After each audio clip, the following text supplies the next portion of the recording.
Congenital Heart Disease with Dr. Deepak Srivastava. Hello, everybody. We are Doctors Daylon and Arun. Welcome back to the Stem Cell Podcast, where we culture knowledge in stem cell research by talking to some of the brightest minds in the field. The podcast is brought to you by STEMCELL Technologies, a global biotech supporting life science research and fostering communication and collaboration in science. If you're enjoying the listen, rate us and leave a review. We're always looking for feedback on how the podcast can be improved and for suggestions on guests. Today, we have one of the founding members of the community, Dr. Deepak Srivastava. He's from the Gladstone Institutes, and he's here to talk about his research on cardiac development. I mean, that's putting it a little simply, but that's where it starts, and we're going to go deep and get some real gems, I'm sure. This is something I've been looking forward to for a long time, as I'm sure you have as well, Arun. We've also got our usual roundup of recent highlights and stem cell news that's coming right up. But first, registration and abstracts are open for the Global Stem Cell event, the ISSCR 2026 annual meeting, July 8th to the 11th in Montreal, Canada. Join nearly 3,500 scientists, clinicians, and industry leaders for 4 days at the frontiers of stem cell science, regenerative medicine, and engineering biology. From fundamental discovery to clinical breakthroughs, this is where collaborations start and new ideas take shape. Submit your abstract by February 25th for a chance to present your work and be considered for travel and merit awards, and design your dream session and submit a science spotlight proposal also by February 25th. Be part of the global conversation shaping the future of stem cell research. Visit isscr2026.org to learn more. And yeah, we're going to be catching up with none other than Dr. Deepak Srivastava from the Gladstone just in a little bit. And he, of course, was the former president of the ISSCR back during the dark days of COVID. And we did talk a little bit about that with him. And we do have a few cardiac-centric papers in relation to Dr. Srivastava's work. The first one I'm going to start off with is actually also a cardiac development story. It's a cell stem cell story titled Human Pluripotent Stem Cell Derived Organoids, Model Sympathetic Ganglion Development, and its Functional Crosstalk with the Heart. This is coming from the lab of Yongfei Xiong over there at Shanghai Tech University in China. This is a cardiac development story, like I alluded to, similar-ish to the work that's being done in the Srivastava lab. This is, of course, utilizing organoids and taking these organoids to the next level and creating assembloids to study cardiac development. And an aspect of cardiac development that's perhaps not always well dissected, that's the role of the sympathetic ganglia, which are essential components of the nervous system in regulating cardiac development. And these are important parts of the nervous system that also regulate different aspects of course, involuntary bodily functions. And it's been tough to recapitulate those sympathetic ganglia in vitro and the development of the sympathetic ganglia with different organoid models. And that's the first part of what they did here was a method to actually differentiate PSCs into 3D neural organoids that actually resemble the peripheral sympathetic ganglia, which make both neurons, glial cells of the ganglia, importantly in a self-organizing manner. I think that's one of the most powerful applications of organoids that we've talked about here on the show, especially iPS-derived organoids and pluripotent stem cell-derived organoids, is you get that innate architecture in the best scenario of the developing organ or the developing tissue. And in this situation, you have that happening with the sympathetic ganglia, right? So it's got the different cell types that you would find in there. And then in this organoid system, they constructed different functional connections between the sympathetic ganglia and one of their targets, of course, the heart. The heart is, of course, also controlled by this aspect of the nervous system. And they took that a step further to create this assembloid approach. So basically, cardiac organoids plus the sympathetic ganglia organoids to create a model of the influence of the sympathetic ganglia on the development of the myocardium, the heart muscle, right? So they fuse these things together. And importantly, this system actually enables the evaluation of the signaling controls, the crosstalk that happens between the two tissue types, the muscle and the nervous tissue, such as NGF or nerve growth factor signaling, on this sympathetic to cardiac innervation process. It also reveals reciprocal impacts between these two lineages, sympathetic and cardiac, during co-development, right? So like I alluded to at the top, the heart is more than just a muscle. Of course, it's being innervated by these other cell types, cells of the nervous system, that are so critical in the proper regulation of cardiac function autonomously, right? And this is a study that provides this relevant platform, an in vitro platform, an assembloid platform, for better understanding how these two lineages interact with each other in the context of cardiac development. So their crosstalk, their targets, and potentially downstream applications for disease modeling as well. So it's a powerful system, and it's one that we don't always think about in its role during cardiac development in terms of the peripheral nervous system, but I'm glad they were able to create something like this.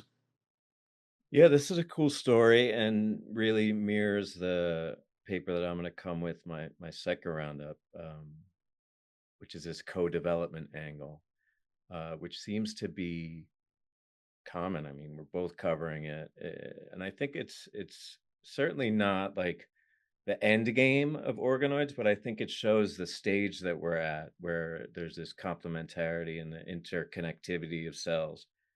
And the neural investment, I think, is a really great system to look at, because obviously it's coordinated.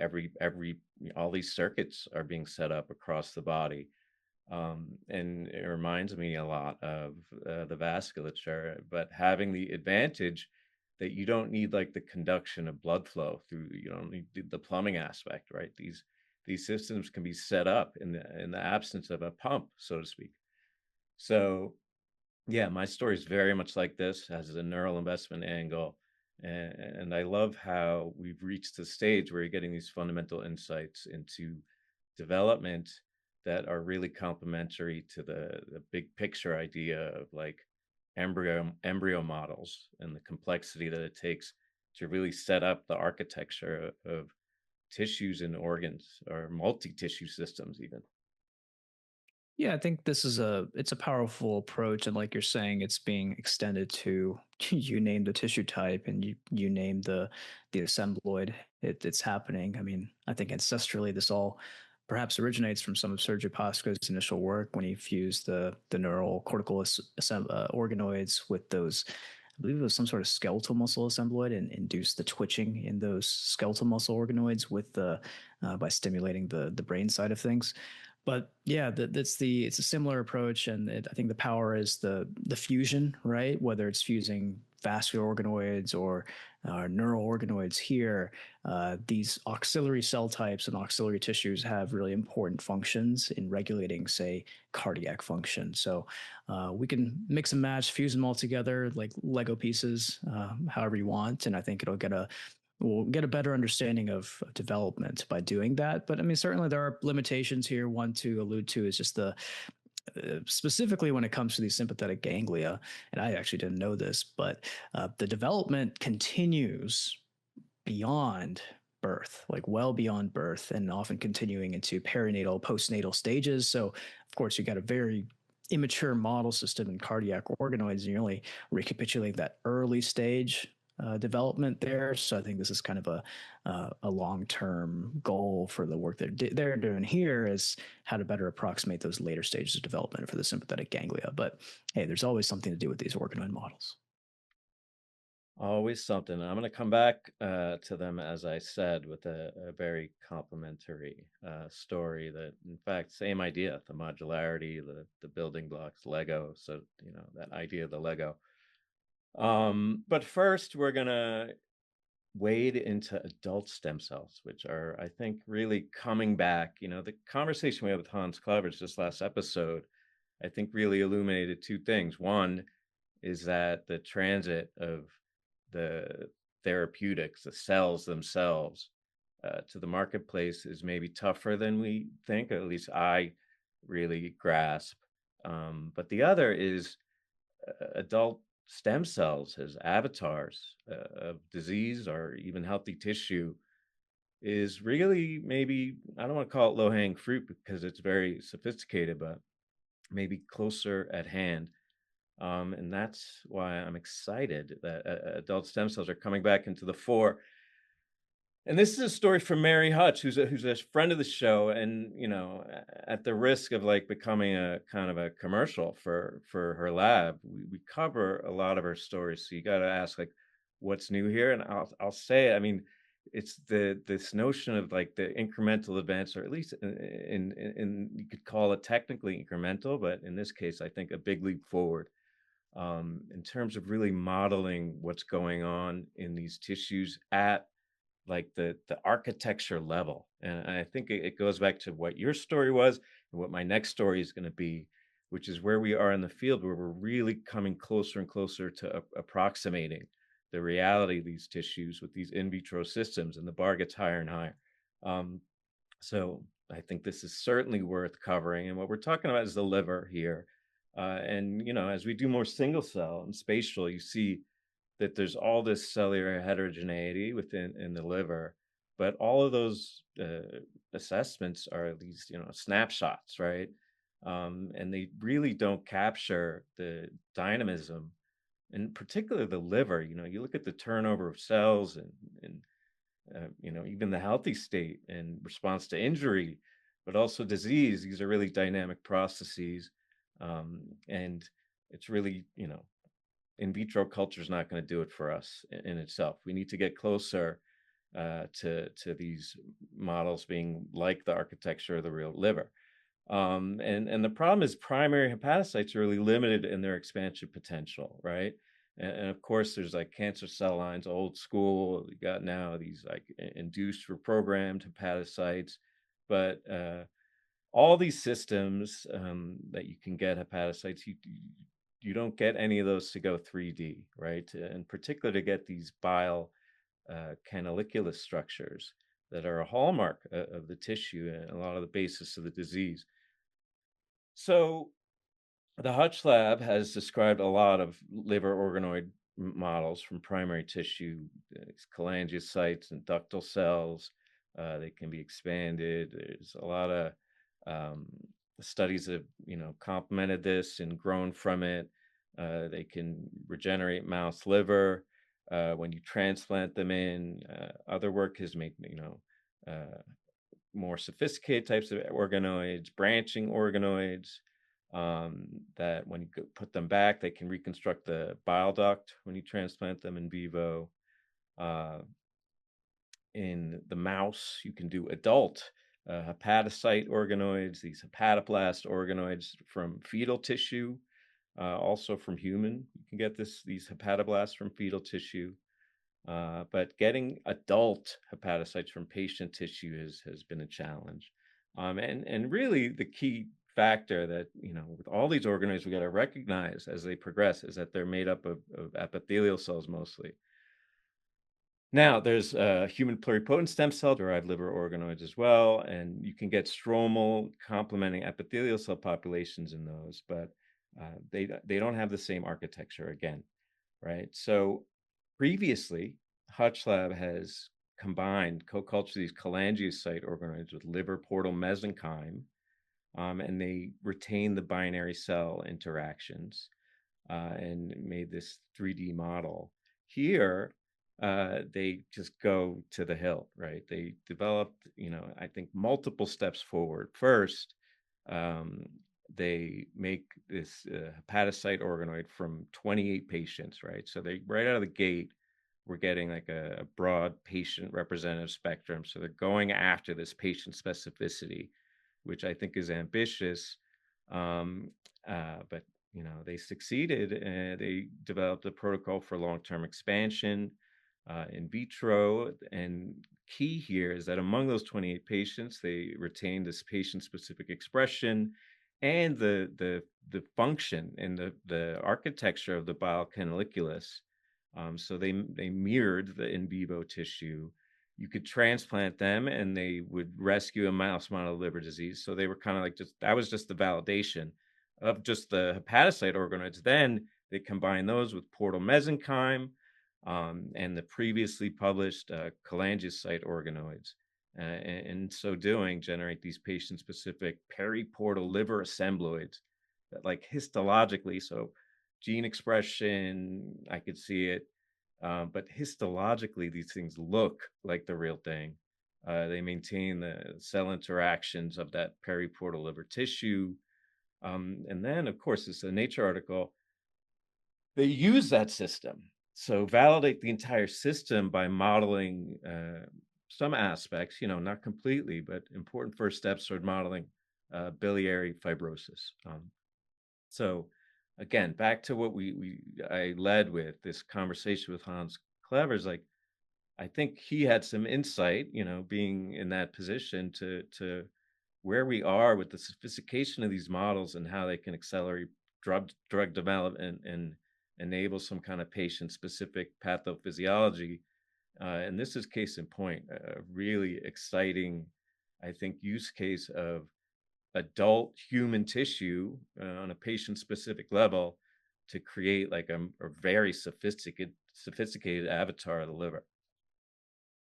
Yeah, I really like this story, which is just the next one in the line of many stories coming from the Mary Hutch lab. It was great to catch up with her a little while back, and yeah, if you haven't listened to that episode, I encourage you to do so, just to learn a little bit more about the thinking and the thought process behind developing some of these models.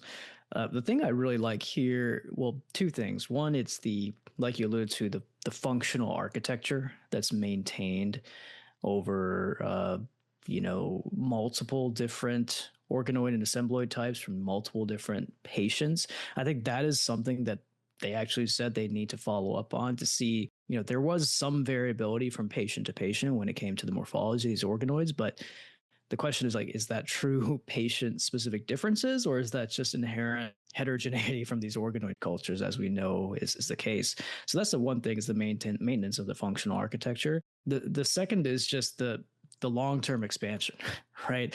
And part of it is just jealousy as a cardiac biologist, because there's no equivalent for primary human heart organoids, because cardiomyocytes are post-mitotic, right? But in contrast, you have this rapidly expanding liver culture, hepatocyte culture, which is perfectly amenable to generating these adult human organoids. And I know Hans has his preference and bias towards these primary organoids, and as he should, as the father of the field.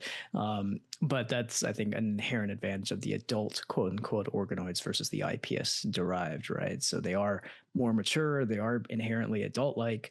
They're not necessarily recapitulating development like the iPS derived are, but in a number of circumstances, it enables the mass expansion of these cell types, like the various liver cell types, for downstream applications such as disease modeling, drug discovery, and maybe even cell therapy. Yes, and I mean, of course, when you talk about scope of disease, cardiovascular number one, but liver pretty big. So this is, I think, a boon for clinical application of these cells. And I think the scale of the patients, as you said, there's a lot to follow up on. But I bet, I don't think they needed to meet that bar. I think that was kind of like a wow, these things retain the architecture of the patient. Like, yeah, it demands follow up because it's a surprising, and I would say, I wouldn't call it serendipitous, because of course they were looking, but I wouldn't have expected it. Yeah, and I think their lab will be the first to admit that, as experts on all things organoids, is that there is inherent variability with these things. So I think before really cementing that conclusion, you gotta do the follow up studies, maybe scale these up even more, get hundreds of different patient specific organoids, and maybe that's the goal here. So shifting back to the cardiac side of things, just for a minute here before we have a conversation in a little bit with Dr. Srivastava, I'm going to talk about a paper that's very near and dear to my heart. I hate that pun. We've made it a million times, but I'm going to go ahead and say it again. This is a Science Translational Medicine paper, which is, funny enough, a follow-up of a paper that I published actually when I was a grad student in Joe Wu's lab. This is coming from the lab of Dr. Nazish Syed, who we've had on the show a while back, an expert on all things cardio-oncology, the intersection of heart disease and cancer. The title of this paper is Multi-Scale Profiling of Tyrosine Kinase Inhibitor Cardiotoxicity reveals mechanosensitive ion channel piezo1 as cardioprotective. So we've talked about this a bit on the show, and this is half of what my lab does, is understand drug-induced cardiotoxicity, or the damage that cancer drugs can do to the heart, using various in vitro models like cardiac organoids and iPS-derived cardiac cells, right? A while back, when I was in grad school in Joe Wu's lab, I published a paper actually on this similar topic of using two-dimensional iPS cardiomyocytes to model the cardiotoxicity associated with tyrosine kinase inhibitors, a broad class of chemotherapeutic agents that are unfortunately known to cause off-target damage to the heart. It's a sad reality, right? You're a cancer patient, you're subjected to these drugs like tyrosine kinase inhibitors, and even if they're effective in driving your cancer into submission, you might be left with this really sad side effect of damage to your heart, which ultimately could lead to heart failure, heart transplant. It's really terrible. And unfortunately, with the growth of different chemotherapeutic agents, not just small molecules, but also like the new checkpoint inhibitors and so on, the propensity to cause cardiotoxicity is also growing. And so this field of cardio-oncology it's popping up everywhere. It seems like every major academic center has a cardio-oncology division now as well. So there's one of these drugs that I looked at back in the day, and in my context, the context of my study, sunitinib, which is a small molecule tyrosine kinase inhibitor, which is, like I said, an effective cancer treatment, but exposure to the drug can cause hypertension and heart failure. And even in the artificial in vitro iPS cardiomyocyte setting that I used a while back, we were able to see the same thing. It was really toxic to those cells. And here in Nazish's lab, and also Joe Wu is part of this as well. First author here is Amit Manhas. They found that it's a mechanosensitive channel that we all know and love, piezo1, which was the foundation for a Nobel Prize by Arden Padaputian not too long ago, right? It's actually involved in endothelial dysfunction after treatment with the small molecule sunitinib, both in vitro, but also the cool part of this study that I didn't do in my study was they showed this in vivo. So they actually made that connection in a rodent model. And what they did is they took this to another level and actually induced the expression of piezo1, this mechanosensitive channel, right? They induced the expression with its agonist, what they call YODA1, or by artificial overexpression in a human iPS-derived EC endothelial cell model, which actually was able to improve markers of dysfunction. So these cells, both in vitro and in vivo, were behaving better. The endothelial cells were not as likely to die in response to the sunitinib treatment, just by overexpressing piezo1 or driving an agonist, YODA1. So that's cool. And the mouse model was, I think, also really promising here. So they treated with YODA1 and prevented cardiac pathology, which is great to see, improved functionality, decrease in cardiac stress markers. So, and then they took it, of course, making the connection here to organoids. They took it to a cardiac organoid, a human cardiac organoid model, and also showed that sunitinib is only toxic in the presence of endothelial cells. So it makes sense because sunitinib is actually, a VEGFR, PDGFR dual inhibitor. So that's, its direct target is ECs, which are highly expressing VEGFR, so on, right? But in the organoid model, they're able to show that, yes, sunitinib was toxic only in the presence of the ECs. So that's that cell-specific mechanism. And ultimately, I think it's a cool link in cardio-oncology between this drug and sunitinib that's known to be cardiotoxic, and the FDA has a black box warning on this drug's label to be like, hey, clinicians, please be careful when you prescribe this. It can lead to off-target cardiotoxicity. So it's connecting that drug to a mechanosensitive ion channel, piezo1, which has become very famous recently. Maybe that is the link to driving some of these cardiotoxicities in patients. And also the other cool part of this, and I think part of the reason why it's science translational medicine, is they present an avenue for preventing the pathology by potentially overexpressing piezo1 or using this agonist in YODA1. So I like it. I mean, I had to cover it. It's sort of a follow-up of something I did back in the day, but it's taking a much deeper dive mechanistically. And of course, it's using a bunch of new models to study cardiotoxicity, like some of these in vitro systems, organoids, and also an in vivo model as well. So really great stuff coming from Nazish's lab. Yeah, this is a great illustration of the power of you know, complementing the animal model, I guess, in this case. Um, but I'll ask you because you were one of the foundational authors here on the premise. What you have this Yoda one, the idea, I guess, is treating the iatrogenic cardiotoxicity, right? I guess because the people living longer than ever following chemo. The idea is that you would treat them, and if so, is that like a modality that makes sense in terms? I mean, you're always the one talking about the off-target effects, but is this something that's reconcilable, you think, with systemic delivery?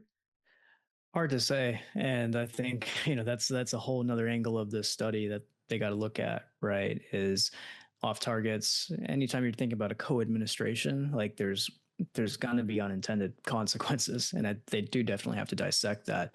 Like shifting back for a minute to just generally cardiotoxicity, and the first drug that comes to mind whenever anybody thinks of cardiotoxicity is doxorubicin, an anthracycline, right? It's been around for 50 years, and people have known that it causes severe cardiotoxicity. And one way that people were able to get, well, I guess a couple ways people were able to get around that was more selective targeting of doxorubicin, specifically to the tumor itself. And there's different ways to do that.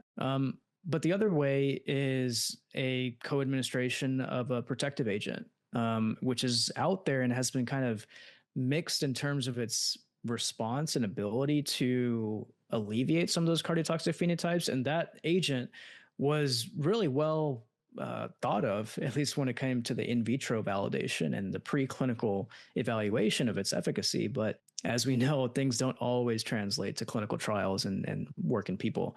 So I'm sure Nazish and Joe are thinking about this, and that ideally is a dream, right? To alleviate the toxicities of these drugs by perhaps co-administering with an agent. And because sunitinib is a broad VEGFR inhibitor, maybe this can hold true. These mechanisms could hold true to other VEGFR inhibiting TKIs, sorafenib, and a bunch of others that are out there. So they're going to be busy. There's a lot to do here. Hmm. Yeah, I mean, just the curiosity element of it, I think, has a lot of value.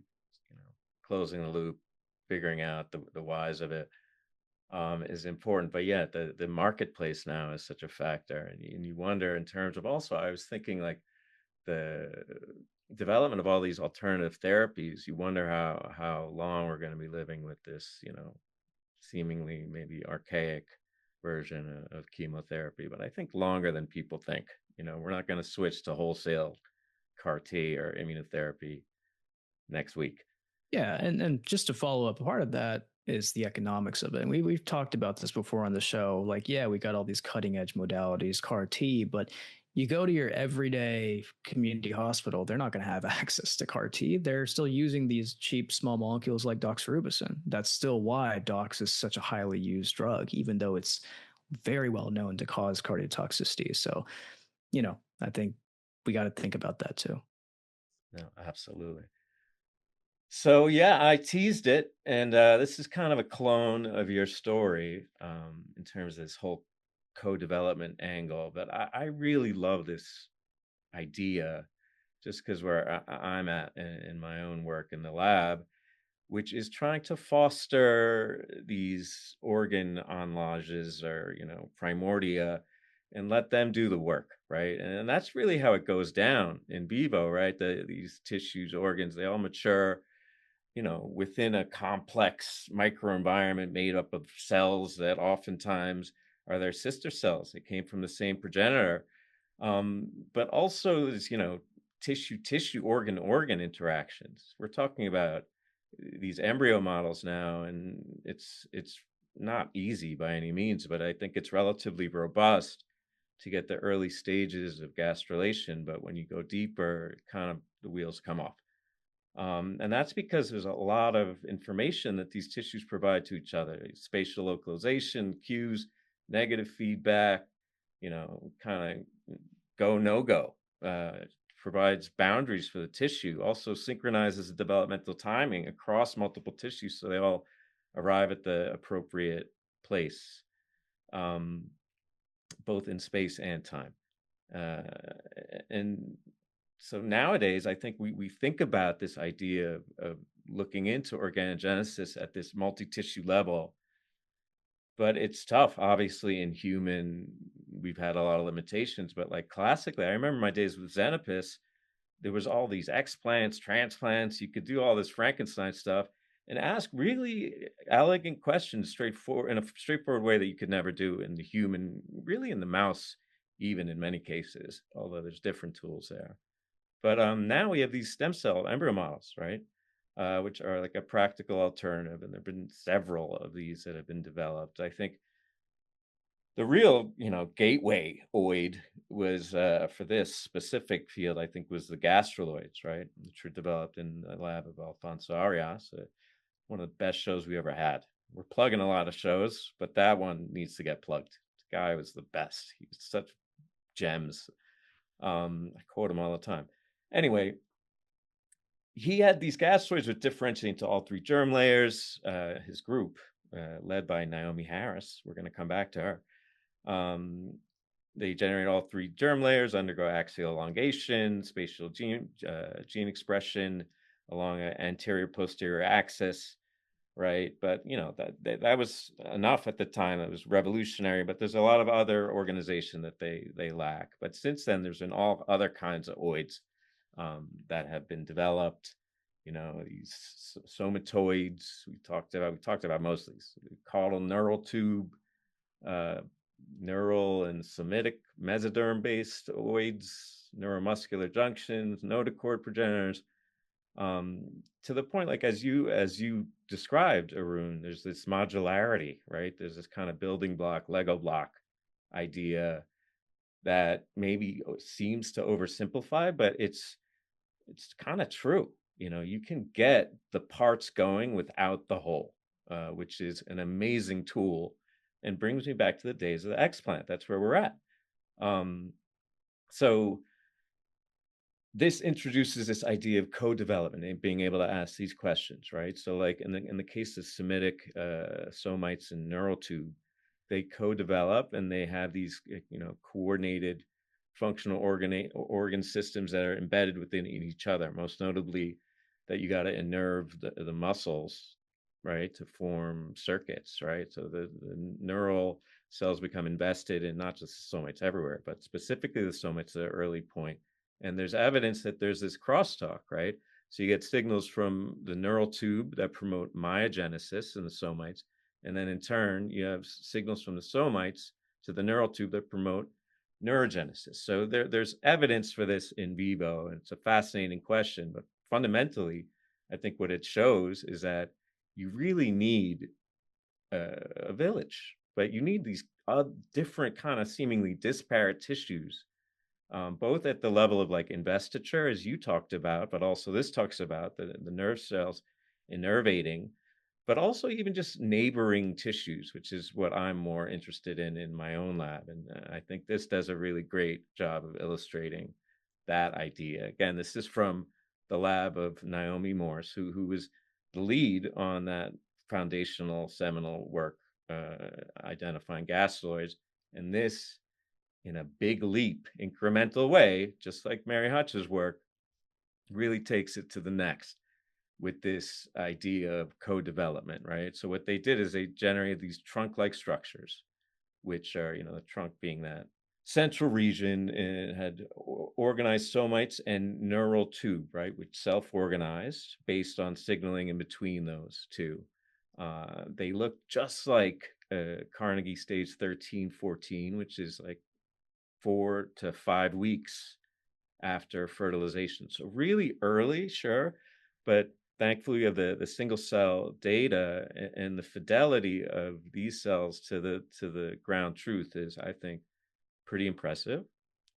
And because there's no notochord in this assembly, they end up taking on a dorsal identity. But here's the thing that's so cool about this system, why it's such a mashup. Like, we have this kind of way we override signaling, provide this non-physiological signaling. And here they're cultivating this native microenvironment signaling of the tissue, the bona fide.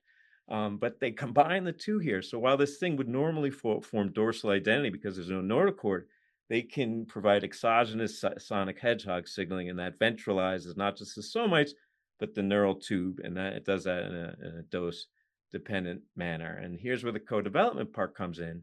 They identify this reciprocity whereby the neural tube uh, provides cues that induce ALD-H1A2 in the somites. So that allows them to make the retinoic acid signals, and those retinoic acid signals in turn drives patterning of the neural tube. So this is a nature cell story, very, I think, complementary to your cell stem cell story, and illustrating just how I just think it's so cool how we break these things down, and you show evidence of like the physiological developmental cell processes here with the co-development. But big picture wise, I mean, I don't want to talk about like the island, that's kind of a joke, but I think in an early developmental standpoint that we're able to approximate these tissues that to reconstruct native development and make more sophisticated downstream events happen. That's what I think is so cool, is that we're pushing here. They got 4 or 5 weeks. I think we're pushing 5, 6, I think 6, 7. And hopefully you can do this in a modular way where you can just take two pieces that are 10 weeks and, put them together to push to 12 weeks. I mean, I don't want to get crazy, but the notion I think is really exciting. Yeah, for sure. I think it's dissecting or opening up that black box of development, which, of course, these embryo and developmental models are doing so well over the last few years. And I'm curious about what Hans Clevers might think of a study like this. I mean, one of the things that he really emphasized for his organoid approaches is the simplicity of the model system. And with pretty much all the topics and all the papers we've covered here today, we're thinking about ways to combine different organoid types, make them more complex. And I'm not, hating on any of these studies. It's just, one thing that stuck with me from our conversation with him is that I think part of the reason his lab has been able to go far is because they develop these very simple approaches with a limited number of variables, especially from the adult organoid system. But you're right. I mean, there's still an inherent utility to developing these models from pluripotent stem cells, beautiful models of development. They acknowledge that they still have some limitations, right? Especially when it comes to the role of the notochord in terms of it providing the neural tube derived signaling to the somites. And there could be other interactions like notochord induced floor plate maturation that might occur in the embryo. And certainly there's a lot of stuff that's happening in vivo that's not happening in these artificial in vitro models. But I think you have to, as they accurately said here, it highlights the distinction, right? It specifically highlights the distinction between embryo models and true embryos. And I hope people realize at this point that these things are not the real deal. And there's a lot of stuff that's missing, but they're complementary, right? They're amazing complementary models for developmental biology. And I think that's truly the strength of the system here. Agree. But the Mary Hutch story is a great illustration of what both differentiates these pluripotent stem cell based and adult systems is that, and not hating, but like Hans will tell you himself, he said it. It's a formula. And they're all epithelial. There's two things that stand out there. You can only really get epithelial based organoids from adult tissue, and it's formulaic. You got to dance around a little bit with the reagents and the conditions, but it's kind of the same thing. You know why? Because development has done most of the work and you're epigenetically siloed up, right? So you go to whatever tissue and you don't have the same range as a pluripotent derived stem cell, even a few weeks old. So yeah, therein lies the challenge. And I'm with you, like the more complex, not necessarily the better. I think of these, multi-system organ on chip. It depends on what you're trying to get at though, right? The model's only good for the purpose. And I think what's so cool about this, one thing about it that I think is cool in part, is that it combines these two ideas, right? There is the notion of the lack of the notochord, but then they can override the system with the exogenous supply. And like part of what I think of it as is that sometimes you need the system to take you to a place physiologically where you have less levers that you have to pull. You know what I mean? You can let the system take you from A to G, right? And then you can try and pull, spoiler alert, it's going to be wind, but you can pull a lot of levers to get to H, right? But a lot fewer than you have to pull at each stage. So I just think that it's like you said, it's so complementary, but the specific way that these systems are complementary, that these modular co-development building block systems, it's the way that they're different that makes them so exciting to me and for my work, because I think we're trying to break through at this next stage, and then we'll drug it or small molecule it or recombinant cytokine it, but getting from A to G, Arun, I mean, you do that work. So that's it. And we're about to talk about the heart and a lot of other things. I can't wait for this conversation because my guy here, he understands at an organismal level. But before we get there, we got a quick message from the company. Do you work with human pluripotent stem cell-derived cardiomyocytes? Use stem cells, StemDiff, cardiomyocyte media and supplements to differentiate, enrich, expand, and cryopreserve functional HPSC-derived cardiomyocytes. StemDiff cardiomyocyte media is compatible with human embryonic stem and induced pluripotent stem cells, and the resulting cardiomyocytes can be used for disease modeling, drug discovery, and cardiotoxicity screening. Learn more at www.stemcell.com/stemdiff-cardio.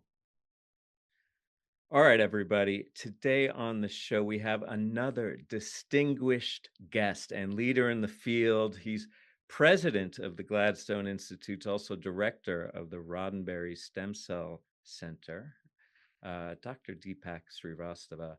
The Srivastava Lab is focused on the gene networks that guide the development of the heart, seeking to understand how aberrations in these pathways can cause congenital heart disease, and also how they can use this knowledge to generate new cardiac cells to repair heart damage.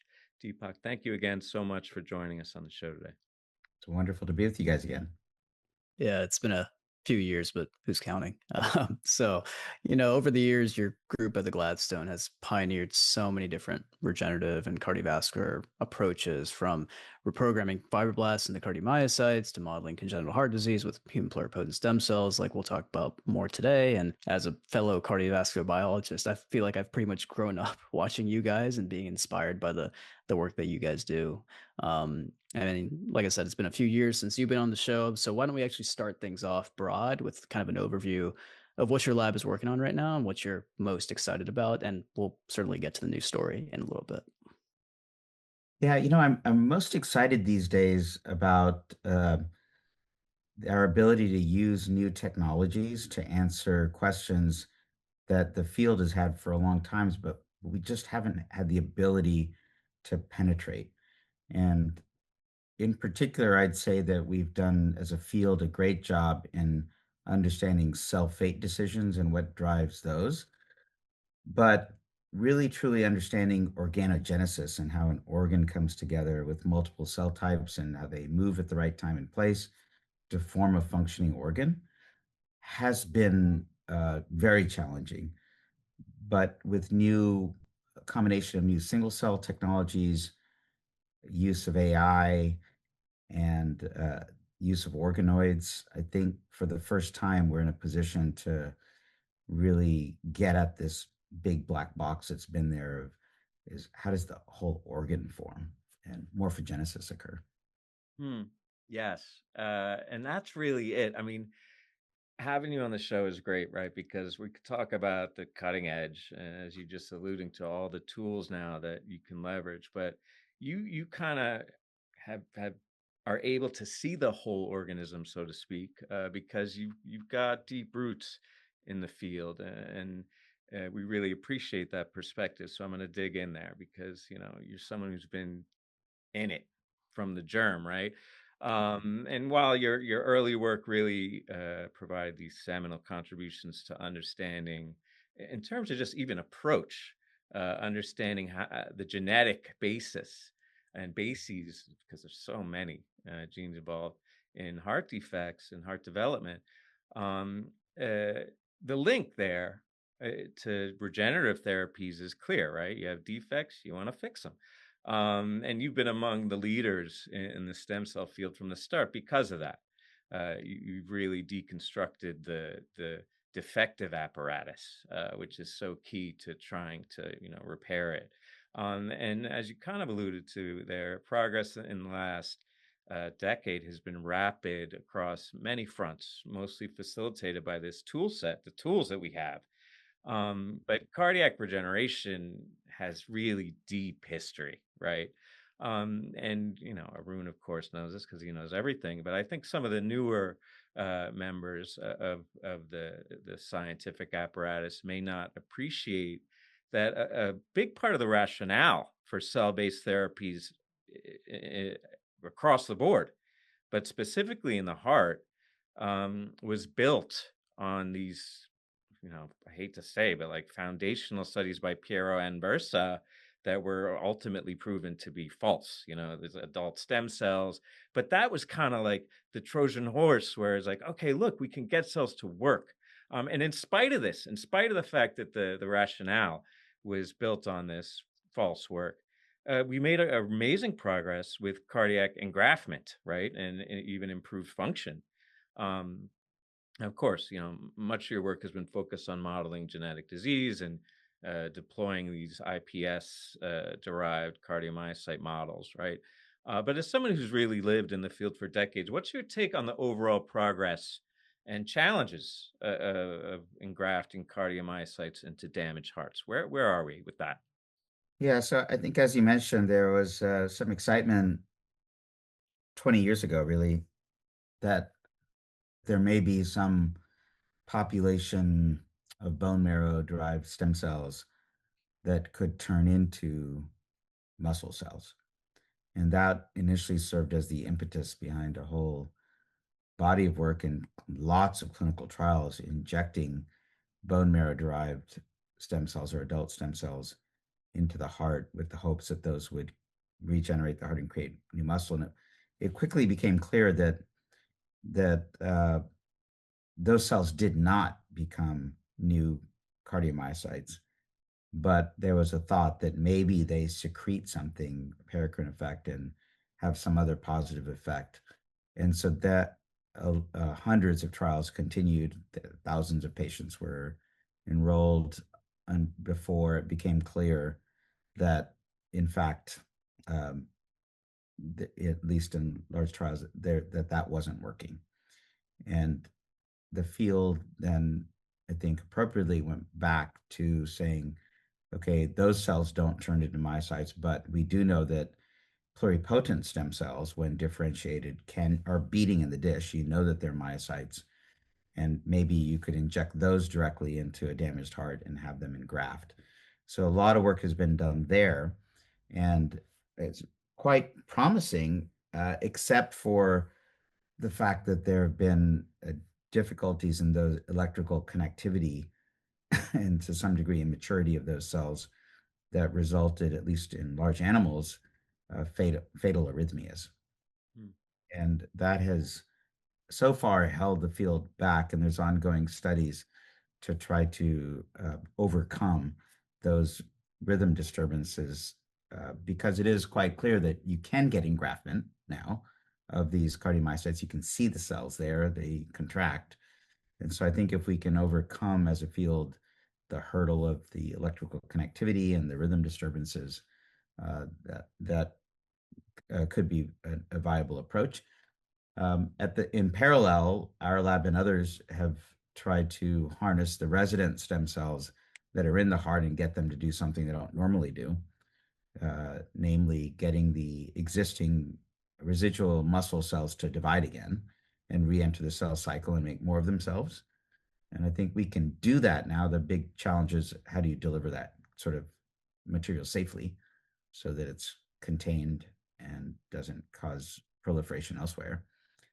Or, as you alluded to, as our lab pioneered, getting the resident non-myocytes in the cell, in the heart, largely fibroblasts, to convert their cell fate and turn into beating cardiomyocytes right where they are. And so those approaches are proceeding as well.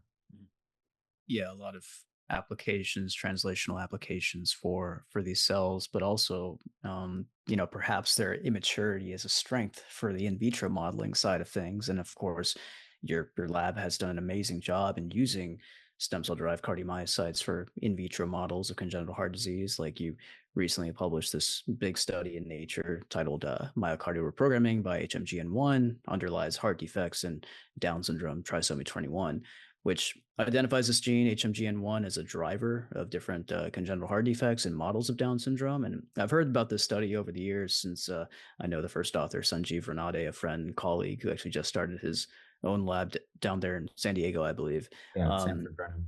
That's right. That's right. So, kind of walk us through this work that's years in the making. Why is HMGN1 of all genes on chromosome 21 so critical? And how does this, myocardial reprogramming phenotype manifest at the cell and developmental level? Mhm. Yeah, that was it's been a fascinating project. We started off with the recognition that the about almost 15% of congenital heart disease is caused by aneuploidies, meaning large, chromosomal abnormalities. And while we know that for most of those are large chromosome regions that are often duplicated, and we haven't really known exactly which genes in those chromosome duplications are causing disease. And of course, the most common of all aneuploidies is trisomy 21, which causes Down syndrome. And so, because the heart defects in Down syndrome are very characteristic, involving what we call atrioventricular septal defects, which are holes in the heart just at the junction of the atrium and ventricles, and abnormalities in the atrioventricular valves. It was clear that there must be something on chromosome 21 when present in 3 copies. So just dosage just increased 50% is driving defects in that very specific part of the heart. And again, with the new tools, like I mentioned, that we have, we felt like there's finally an opportunity to figure that out. And so we had the luxury of having induced pluripotent stem cell lines from people who are mosaic for trisomy 21, where in their bodies, some cells are disomic, 2 copies of 21, and some are trisomic. And when you make iPS cells from their fibroblasts, then in the same experiment, you get from the same patient cells iPS lines that are 2 copies of chromosome 21 and some that have 3 copies. So you get isogenic controls, which is key for any disease modeling. And we knew that there was this cuff of myocardium, of muscle, right around the atrioventricular junction that was intrinsically different from the myocardium in the atria or ventricles. And that there was signaling from that specialized myocardium to the endocardium to make the valves and the septa in that region. So when we differentiated those iPS lines into cardiomyocytes and did single cell RNA sequencing, you can then isolate just that specialized myocardium around the valves and ask, are they any different between the disomic and trisomic?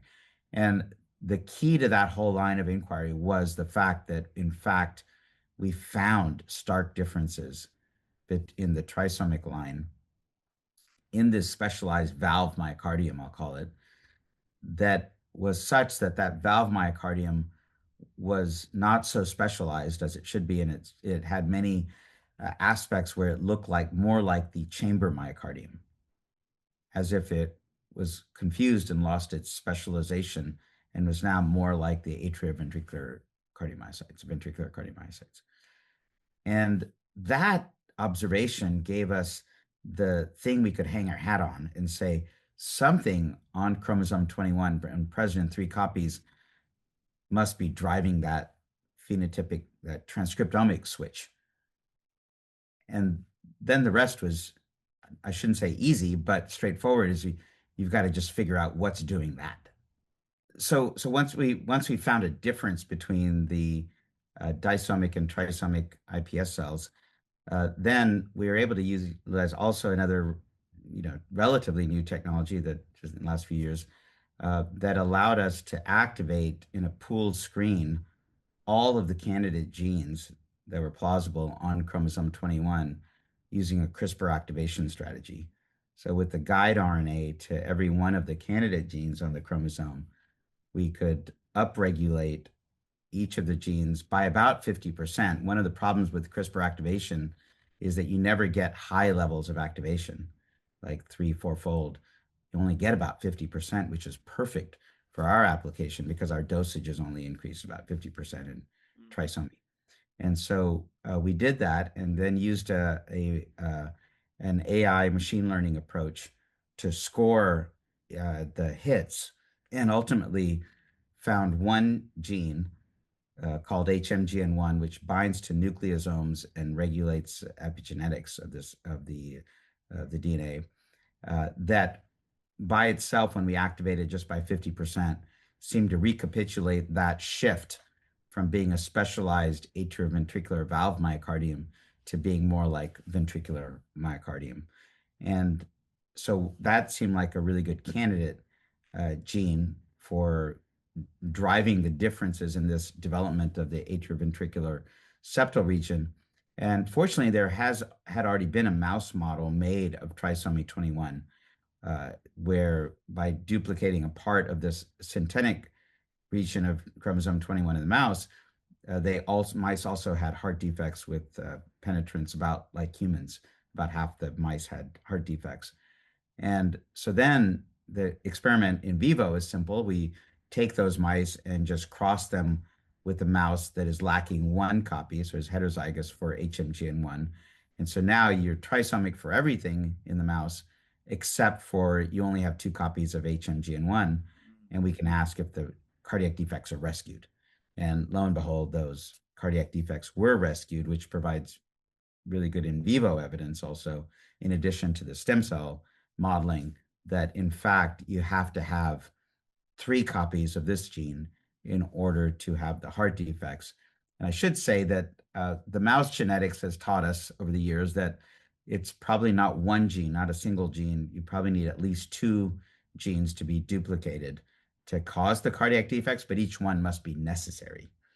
And another group has shown quite convincingly that another kinase, DYRK1A, also needs to be duplicated for the disease, but also is not sufficient.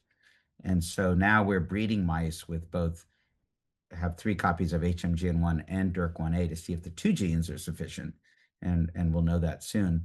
But more importantly, since HMGN1 binds nucleosomes and regulates as sort of a co-activator of a gene expression, we're trying now to figure out what genes, what loci does it bind to on the DNA, and with what transcription factors is it binding there, and what is the mechanism behind which this cellular reprogramming event, which is essentially what this is, occurs. And so we think the crux of the disease turns out to be just this simple cellular reprogramming event where this valve myocardium is no longer as specialized as it should be, and probably not sending the right signals to the endocardium. And therefore, you don't develop the valve related septa and valve apparatus properly. And that, I think, as we dig deeper into that and understand mechanism, should inform us even about valvuloseptal defects in the absence of trisomy 21, but just in the general population. And of course, septal defects are the most common of all cardiac defects. So we're excited to really get at the mechanism and of this process. And that's the beauty. These sort of more rare conditions often teach us about the more common, aspects of development and aberrated development. So that's how that story came about. And none of that would have been possible had we not had advances in single cell biology, CRISPR activation, AI. In the absence of those, you never could have done this project. The tech props it up. Yeah, there have been so many projects that have come out of your lab over the years that have really, and it's amazing because heart defects, most common defect, and it's such a complex process, right? That it's understandable that these defects would be the most prevalent. The fact that they're reconcilable with like life and can be a cult for so long is I think the real twist. But it enables this kind of real world experimental model. The only challenge being that there's like no controls. I feel like they're all one of a kind, right? I say that as a non-cardiac biologist, so forgive me to you both because you're probably rolling your eyes. You're like, no, they're actually they're very homotypic in many cases. Anyway, getting to the question, I want to circle back to like I'm kind of hammering on the therapeutic stuff here, so apologies in advance. But one of your earlier studies, and you talked about it, was the direct reprogramming, and we had a couple guests on the show recently, Marius Wernig and Tommy Bierbuchen, who were put together that seminal study with the direct reprogramming in the neural space. I even dabbled a little bit in direct reprogramming to endothelium in my postdoc, and I wasn't alone. I mean, everybody was trying to enforce expression to drive phenotypes and function. There were scores of studies from that period and since that have utilized this approach, one or more factors to elicitate these specific attributes from cells. Some of these even like the process that's at the basis of this George Church spinoff, Gameto, are even in clinical trials. So like it's matured, I would say, the approach to some degree. But you talked about maybe some challenges in delivery. And now that we have the benefit of all these tools like single cell resolution, looking back on your work and the work that's come since, what do you think is like the kind of the horizon in terms of clinical translation? Are we going to be able to meet the obstacles, and what are those obstacles? Yeah, so the area of direct reprogramming, where you can take one cell type and just turn it into another at will, if you know the combinatorial code, transcriptional code, has been successful for multiple different cell types. We pioneered that in the heart, others in neurons, beta cells, and lots of different cell types now. And many groups are been trying to advance that uh, towards clinical utility for regenerative medicine. And I'd say that as single cell biology has emerged, we now understand better that not all cells, we understand how the cells alter their fate. And it appears that many of them start on a path to change. And if they don't get it over an epigenetic barrier, they revert back to their original state. And then some fraction go all the way.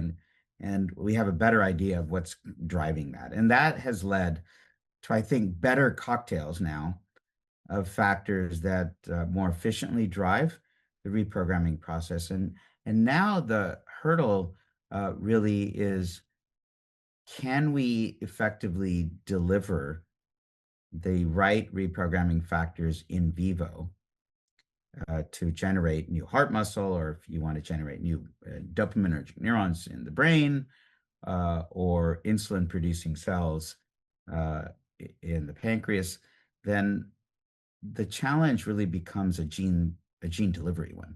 Mm. And as I'm sure most of your listeners know, gene therapy, which was a darling, 5 years ago in the field, has run into a lot of obstacles. And there have been a number of deaths with the gene therapy approaches in the last couple of years that have been very unfortunate.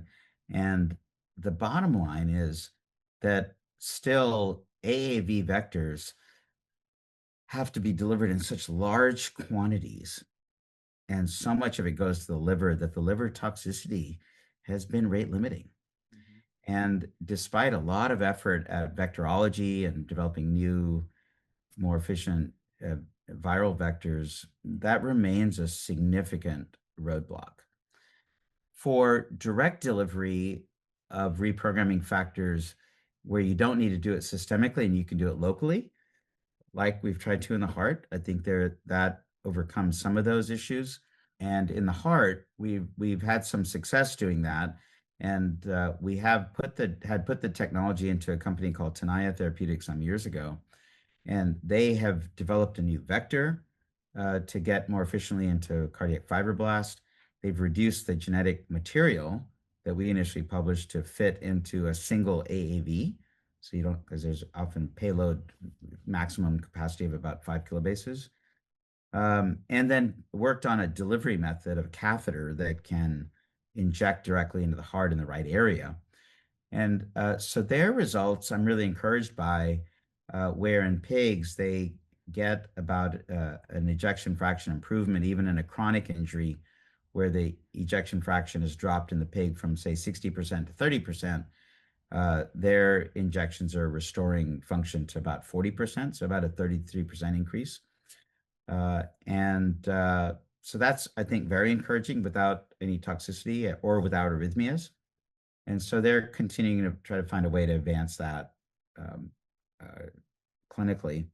So I think delivery uh, and finding the most efficient cocktail are the main hurdles for most of these projects. And other groups are trying to do, as I mentioned, the same for some neuronal reprogramming and others. So it hasn't reached the clinic yet in any of those cases. It's been slower than I would have hoped, but there have been a lot of hurdles to overcome. But I am optimistic that those are getting taken off one by one. Now, there's a lot of advancements happening on delivery with the lipid nanoparticles, and I'm also very excited about those approaches, particularly for the approach where you uh, try to get cells to re-enter the cell cycle, where the challenge there is you never want to deliver those kinds of things with an AAV because they would go on, cell cycle regulators too long. But an LNP, and say that delivers mRNA, which is there and gone in 3 days, would be perfect. And so we are working with some other groups to discover new LNPs that might have specificity in delivering to the heart. But that's work in progress. Yeah, no, really promising developments. And like you alluded to, there are certainly still scientific hurdles to overcome, but also certainly regulatory hurdles with any sort of, therapy. And I think that's one thing that, you've been good at addressing, and in part thanks to your leadership roles, not just at the Gladstone, but also with ISSCR. I think the last time we were catching up, you were just starting your presidency at ISSCR, the International Society for Stem Cell Research. But we were also in the middle of the COVID-19 pandemic. So that was a whole different time, different Yeah, reality that we were all trying to figure out and navigate. And I remember we were moving the ISSCR annual meeting from in person to virtual, and just a bunch of stuff going on. It feels like a lifetime ago. really does. Yeah, but even in the course of like 5 years, there's been, as you've alluded to, a dramatic evolution in scientific advances and stem cell technologies as well. And we've covered a number of these advances on the show. Of course, one thing that always comes up are these new early embryo models, blastoids, gastroloids, which are really allowing us to study early human development in a way that's in probably never been possible before. So talk a little bit about the power of these new technologies, and also maybe a little bit about the role of an international society like ISSCR on publishing guidelines and steering dialogue to help potentially regulate their use. Yeah, like you said, 5 years ago, as we went through COVID, and it was quite a tumultuous time. It seems like a lifetime ago. But the ISSCR, which I've continued to be involved with, I think has played a really important role in setting the framework, if you will, for how we ethically go about, our remarkable ability now to take human embryoids and get them along in a dish to turn into these early, basically human embryos that start to develop a neural tube, even up to early rudimentary heart.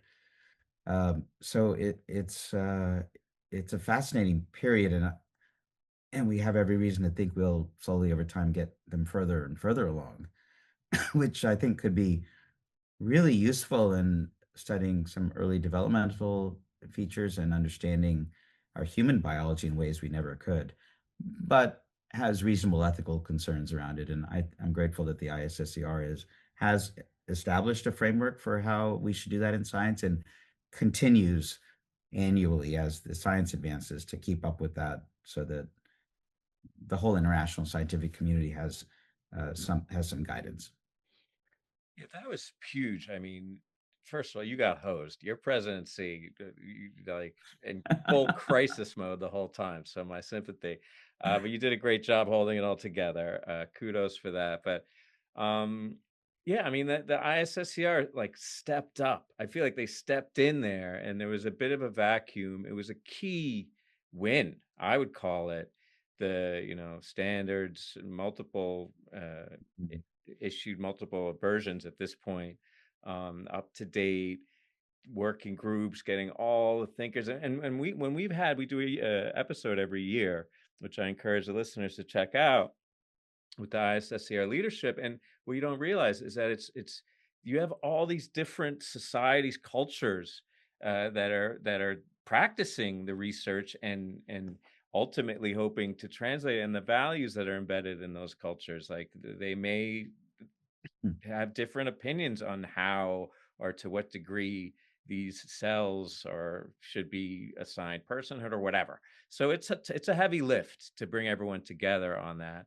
And yeah, like I said, there was a vacuum. They stepped up, and I think now that is the standard. And I think similarly now they're looking towards this age of industrial translation, right?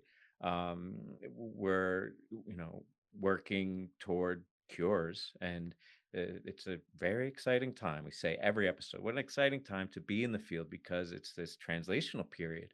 But we were just talking last episode to Hans Clevers, who I tried the Dutch pronunciation there, which maybe didn't come off so well. Hans Clevers. And he made a point of underscoring the vast gulf between the traditional drug-based industrial paradigm and this new model of cellular engineering and personalized therapies, and really the challenge in transiting from one model to the other, right? So you've founded a couple of companies. You talked about Tenaya there, and Hyperion is another one. It's very forward-looking in terms of translation of cell therapy, but it's a very different landscape. Like some might say it's not a problem of like proof of principle in the science, but a problem of adapting the model to handle the scale or the economy of it. What's your take on the pace or the trajectory of translation? Like, is it like the traditional pharma where you have 10 projects and you kill 9 of them for your one hit, or are we talking about something that's completely new? It's a great question, and something I think a lot about, because I do feel like we're at a moment in time now where I'm fairly confident that from a scientific standpoint, we are going to be in a position, and already are for several diseases, where either with cell or gene therapy will no longer have to accept that people just have a condition and we manage it, but rather that will have the ability to cure it. Whether you're talking about a gene mutation and we correct it with CRISPR, or we have cell loss and we correct that with cell-based therapies. Those are definitive treatments that are often one and done types of treatments.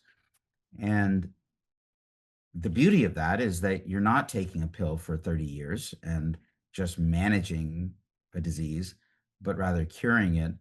The dilemma is that I'm very worried about is that our current financial model is not set up properly to deal with these sorts of therapies, where a company that has spent billions developing something has one opportunity, and only one, to recoup all their investment costs on a particular patient.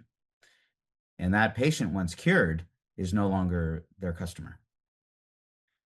And so almost by definition, the pricing of those needs to be rather high, because it's a lifetime amortized price, essentially. And in the absence of a new model for insurance model and reimbursement model, what I've been afraid of has already been happening, where scientifically and the biotech community will develop a therapy, gets approved, but then if there isn't a payer population to help patients get that treatment, then it doesn't sell.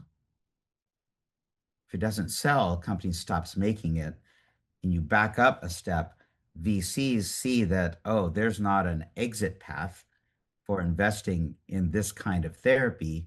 So I could invest all this money and have 100% success, but don't have a financial return.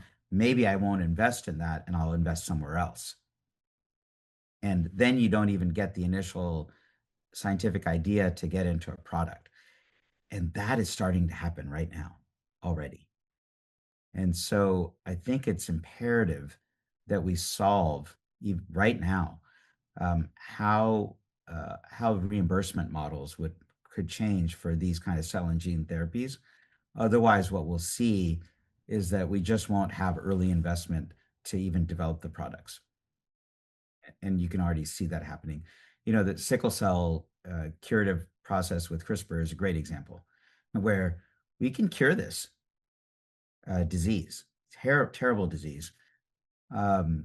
Yet in the 2 years, almost 2 years since it was approved by the FDA, the number of patients that have actually gotten that treatment are relatively small. I think, I don't know the exact number, but it's probably somewhere around 100 in a couple of years out of the millions of people that have this.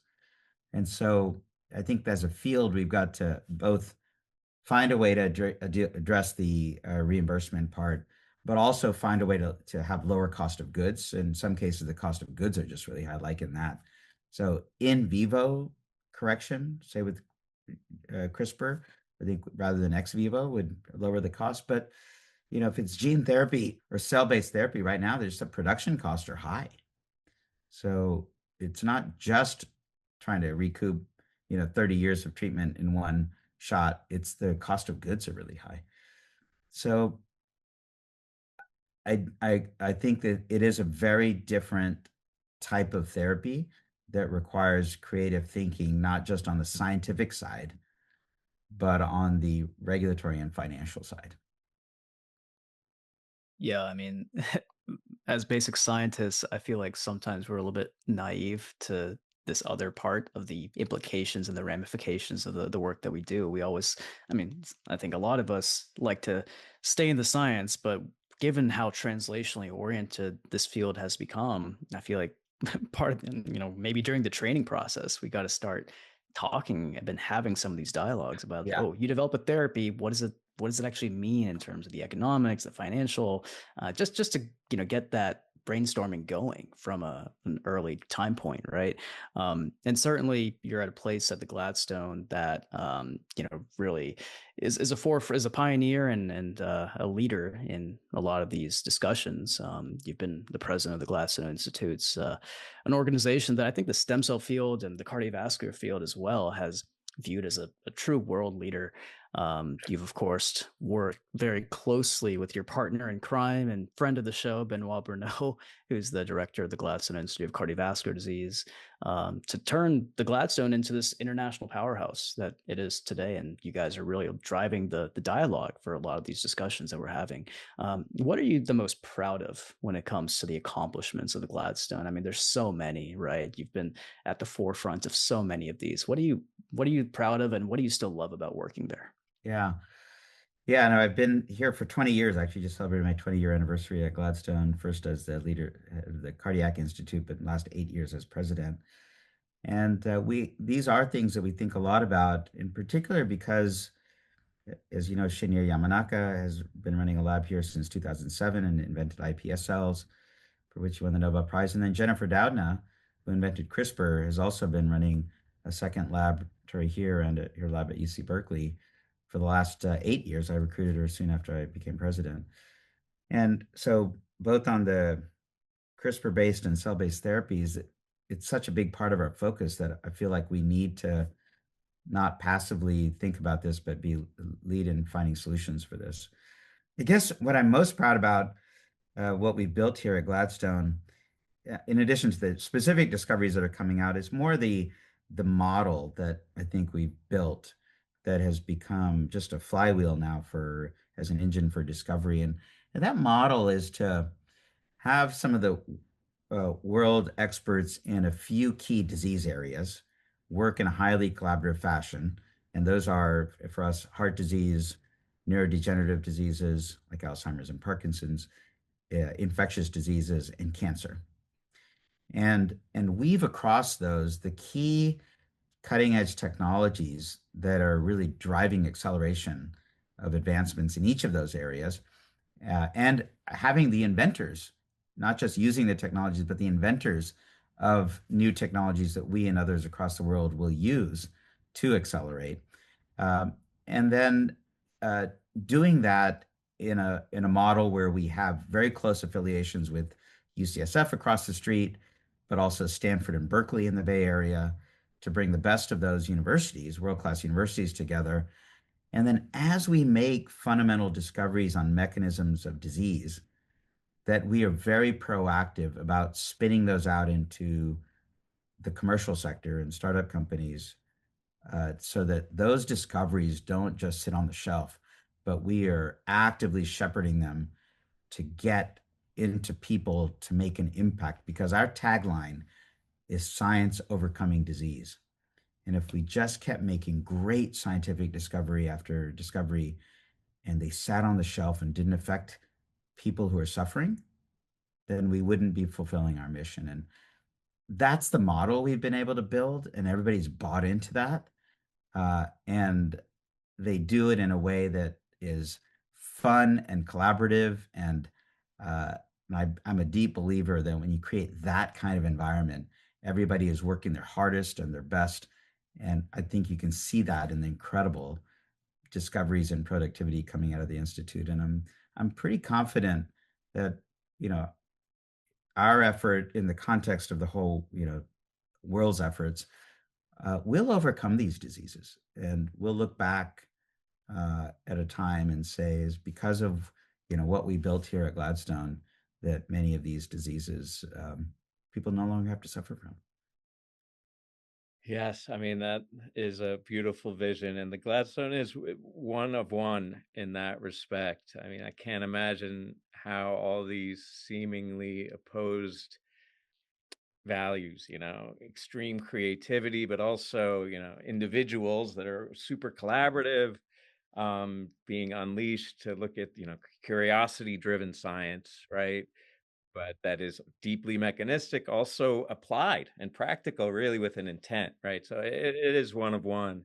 And you've done a great job in your leadership over the last years, continuing a legacy that, I mean, since its founding, has been preeminent in not just our field, but many across medicine. So thanks for all you've done, and thanks again for joining us on the show today. Before we let you go, you've given us so many kernels about where we are, the state of the science as it relates to practice and translation. Um, I'm going to ask you something for the trainees out there who are just starting their journey, or early on at least. What's a great piece of advice that you would give them about how to direct their career? I mean, the amazing thing about our field is that you can't use your own journey as the template because it's so fast moving. So what's a trainee in our field have to look forward to, and how can they best optimize their path, do you think? I'm so glad you asked that question, because what I didn't mention at Gladstone, particularly, we have just two missions. Part of our mission, one is to do discovery science that helps the health of humankind, and the other is to train the next generation of leaders in science. And I've had the good fortune of training many folks that are now running their own successful labs across the world. So it's something I think about a lot. I would say, despite all the noise in the background right now around science, which can be demoralizing to many trainees, that if you step back, they're entering this field at a time where we have a greater ability to penetrate deeply the biology of normal biology and disease biology, uh, to a depth that we never could before. And the opportunity to make an impact is higher than ever before. And so, what I tell young people in my lab and beyond is that, this is that moment. and over the course of the next 30 or 40 years of their career, they're going to be huge advances that they're going to get to take part in. And the key to their success, I think, is that they be willing to take risks and really try to bring creativity to their science and courage, because it's easy to do the next obvious thing, and it doesn't take as much courage. But to really make the breakthroughs that we need a group of people that both can bring the creativity from themselves and their own trainees, inspire their trainees, and then be willing to take risks. And I think if you do all that and you work really hard, great things happen. So that's my advice to young people.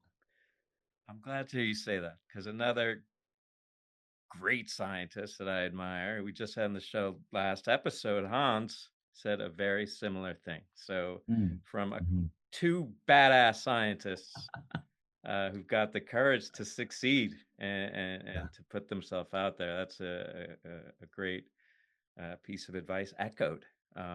So great. I hope you listeners are paying attention. And again, Deepak, thank you so much for sharing. Have to have you back on the show. Let's go for less than 5 years. Let's maybe cut it to 2. I think that's plenty of time for you to kick off 3 or 4 major innovations. Wonderful. It's great to be with you guys. All right, you guys, that brings us to the end of a great show. I mean, talk about an interview that hits all the bases. Don't forget to subscribe to our newsletter at www.stemcellpodcast.com. You get the show notes, including an episode summary and links to all the interview and roundup papers. If you enjoyed the episode, please feel free to share with a friend, a colleague, or on social media. You can also reach out to us on X, or Blue Sky for that matter, at stemcellpodcast.com, or via email at info@stemcellpodcast.com with feedback or to suggest guests. We're rolling into the holiday season. Can't come soon enough.